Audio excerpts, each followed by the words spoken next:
Data organization and management is crucial, both when you're collecting it during the project and after you've collected it as well and you're doing analysis. How do you stay on top of it so you don't lose your mind? You're going to learn that right now. All right, welcome everybody. I'm super excited to have back with us again Dr. Gabe Schwartz. Welcome, Gabe. Hey, thanks. Yeah.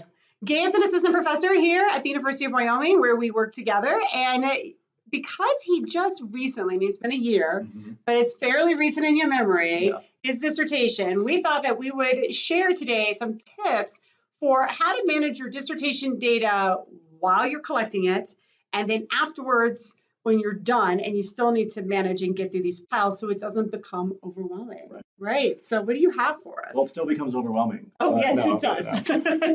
It's a fact of life. Yeah, I mean, it's just part of it. Well, I got some really good advice early on, but about managing data and what to do with it. But I had this crazy large dissertation study, and there was a lot of moving parts, a lot of initial participants. And I'm crazy. More than you needed. Yeah, way more. And so I had just tons of data, and I had to figure out a good storage method. Can you talk a little bit about what kinds of data you had? Yeah, so I studied a service learning course in a high school, and I was asking a lot of questions. I'm a social studies guy background, so I was asking questions about citizenship and civics and how it relates to service, and how student ideas about service were changing their ideas of citizenship and civics, and even into community and how they felt about their community and then their own identity. So I was asking I had 3 different research questions there. And then I did interview data, I did observation data. I actually did service with the students and then kept running like service memos to myself about what it was like for me to feel like I was doing service and how I was thinking about my own research questions. Then I did photos with the students. So part of the program, they would send photos to the teacher of all the service they were doing every week. I got permission through the IRB to look at those, and so I have 5,000 photographs. Oh my gosh. From these students, and so I was just like, in addition to interviews, observations, so you have written text that you have to go. You have things that you transcribe. And things that you do. And so I started with 46 participants, and then I narrowed it down to 12. And then I wrote my dissertation on 5, but I collected data on 12. So all of that data for 12 of the participants. 5,000 photos on 12 students? That was for all 46 students that I had access to. And then the 12, I did get it down. I think it was like 700 or 800 photos for those 12. Yeah, so it's still a lot. And it's just, so it was just a lot of moving parts and a lot of different media. So what did you do during this when you have interviews, observations, you have your own memoing that you're doing, you have all these photos that are coming in. How are you staying on top of this so that you don't lose your mind? So all my text-based things, so my observations and my memos, and also I was collecting program materials. So all kinds of artifacts from the program and the students' work and all that stuff.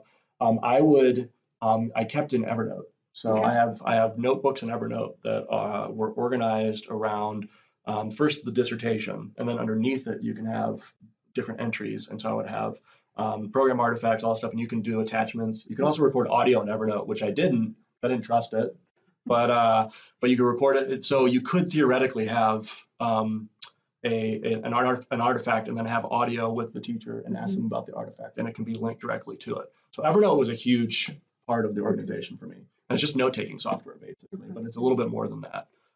So that was all my text-based stuff. All my pictures were in a folder that was on my desktop, and then all my interviews were in 2 places. They were in an app that I used to record that was for voice memos, and then they were also in Google Drive, and you could immediately upload them from the app. So, but the point is, you had a structure. Oh, absolutely. You didn't just, and you might have tweaked that structure. But you didn't just start piling data up, which I think is important because you don't have to. Nobody has to use your structure. But the bigger point here is get a structure in place. Tweak it if you need to, but don't just say, "Well, I'll just put this over here and sort it later." That's a bad idea. I'm crazy A-type enough. I did plan it out. I was like, okay, I'm going to do this here. I'm going to do this here. I tried a couple different voice memo apps.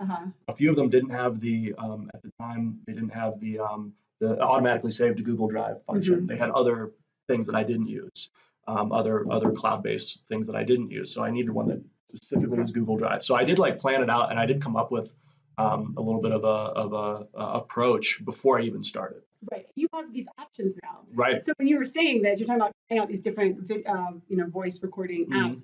I was remembering that I did mine on a tape recorder. That was it, right? That was, or you could video record, but then you'd have to get an extra permission, and there was no need for that. So tape recording, that's how I did it. One option, really. Yeah. I mean, I do think, with all the apps, all the places that you can keep information now. I mean, it's endless. So you have to find some stuff that works with you, but you need to set aside like hours of your time to wade through this stuff and figure out what's going to work. And Evernote for me, luckily, I was using with my coursework already to take notes and to take notes on my readings. And so it was familiar. And that was a big reason I chose it, just because it was familiar. I knew I could use it. So I didn't want to just start over with direct, with like a brand new app for a lot of that stuff. If it gets the job done and you know it, it takes the cognitive load off a little bit there.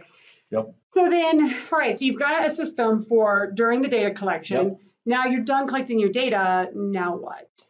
So even during the data collection, I started doing backups. And so this is, I mean, everyone will say this, back your stuff up. Mine was, I'm trying to think, outside of some of the program artifacts that I was just handed, I was like 99.99%.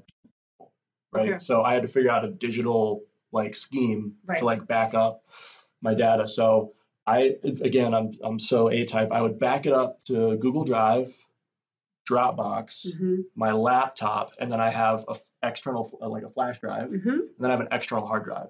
You get paranoid. I get paranoid. But I did too. You get paranoid doing this, and something's going to happen. Yeah. You're not going to graduate. Right. And it's like everything you've ever done in your entire career is going to hinge on this one thing, and that's not a scary thing. It's cool, but you better do it right, and you better not lose. And you always hear these stories like random. Oh, I have a friend of a friend that lost X amount of whatever, or accidentally deleted their audio files for their interviews or whatever, and it's just terrifying. That will kill you. So I basically started.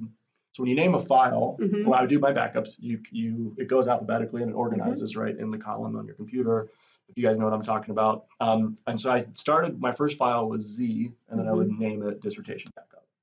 Okay. So I would do that every 2 to 4 weeks, basically, over the course of, it took me a year to do data collection and then a year to write and defend. And I would say when you're doing backups, put that on your calendar, right? Like schedule that, like every Friday or every other Friday, whatever it is, have that written. And if for some reason you don't need to back it up, then fine, but at least it's there as a reminder. Yeah, I didn't do that, but that's great.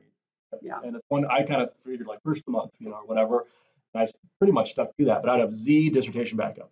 The next one, X, and then dissertation backup dot the month, right? So May 2016, right?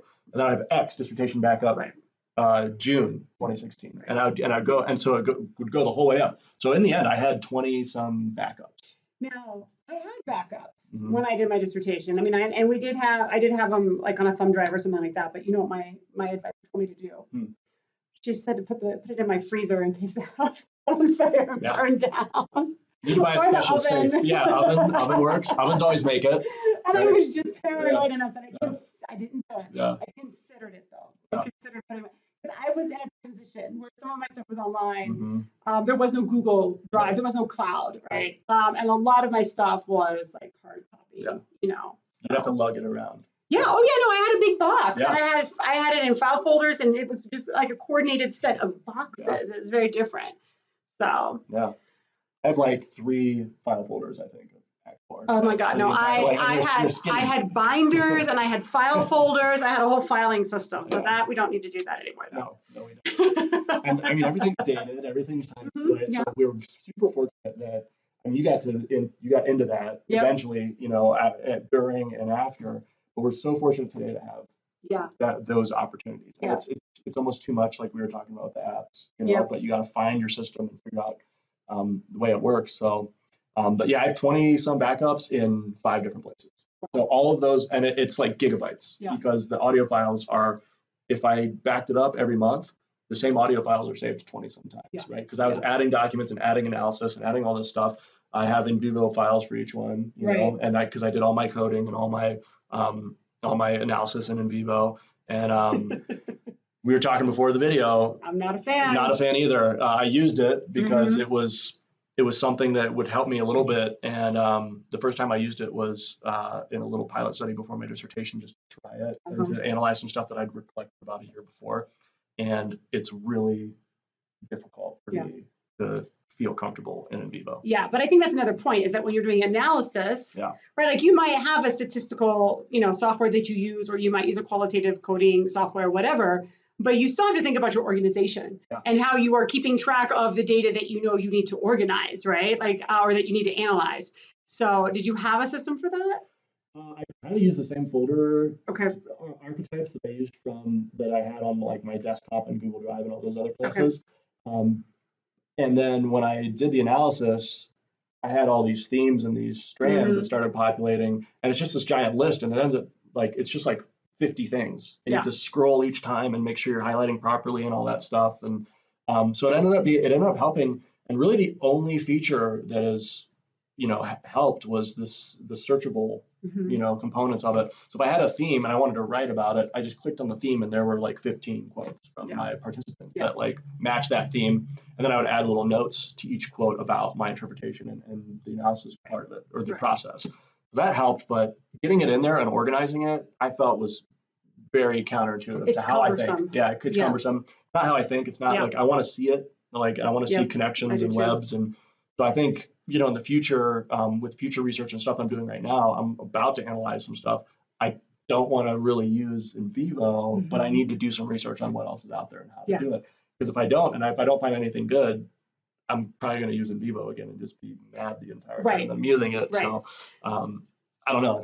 It's difficult to find something that's searchable and ease of use and all that stuff, and it's still, it's what I'm looking for. You're looking for. Yeah. But I think that the point here is get a system. Yeah. You don't have to be just a total, you don't have to be so strict about it, but you have to have a system so that you can refine the system if it's not working out for you. Know that you'll have a system when you're collecting your dissertation data. Know that you'll need a system when you're analyzing your dissertation data to just stay organized and make sure you know what you've done as you're analyzing. And then really, once you learn that, that just follows you into your job. Right.